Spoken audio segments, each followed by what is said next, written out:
Colorectal cancer అంటే పెద్ద పేగు. దీనిలో 3 భాగాలు ఉంటాయి. ఒకటి కోలన్, తర్వాత రెక్టమ్, తర్వాత ఏనల్ కెనాల్.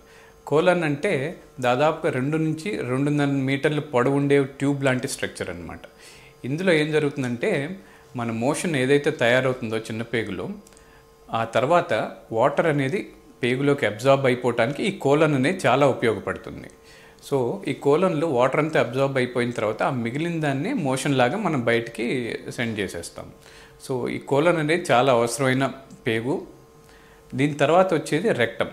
రెక్టమ్ అనేది ఒక 15 నుంచి 20 సెంటీమీటర్ల దాకా ఉంటుంది. ఇది స్టోరేజ్ ఆర్గన్.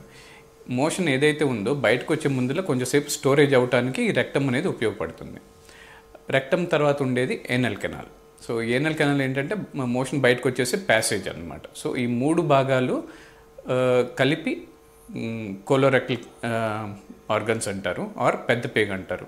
సో ఈ పెద్ద పేగులో వచ్చే క్యాన్సర్స్ని మనం కోలోరెక్టల్ క్యాన్సర్స్ అంటాం.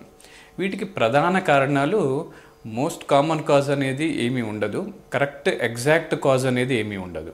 బట్ కొంతమందిలో జన్యుపరంగా వచ్చే అవకాశం ఉంది, లేదా ఫ్యామిలీస్లో రన్ అయ్యే అవకాశం ఉంది. కొంతమందిలో ఏంటంటే ఫెమిలియల్ ఎడెనోమాటస్ పాలిపోసిస్ అనే ఒక జెనెటిక్ ప్రాబ్లం ఉంటుంది.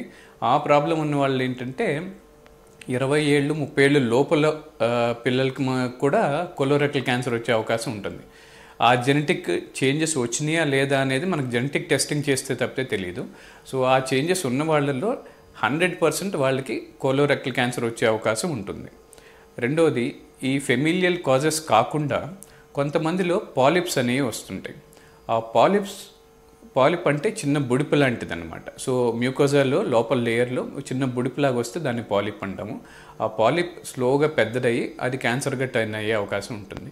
కొంతమందిలో ఒక 50 to 60 years ఏజ్ గ్రూప్ వచ్చిన వాళ్ళల్లో ఈ పాలిప్స్ అనేవి సైజ్ పెరిగి స్లోగా క్యాన్సర్గా టర్న్ అయ్యే అవకాశం ఉంటుంది.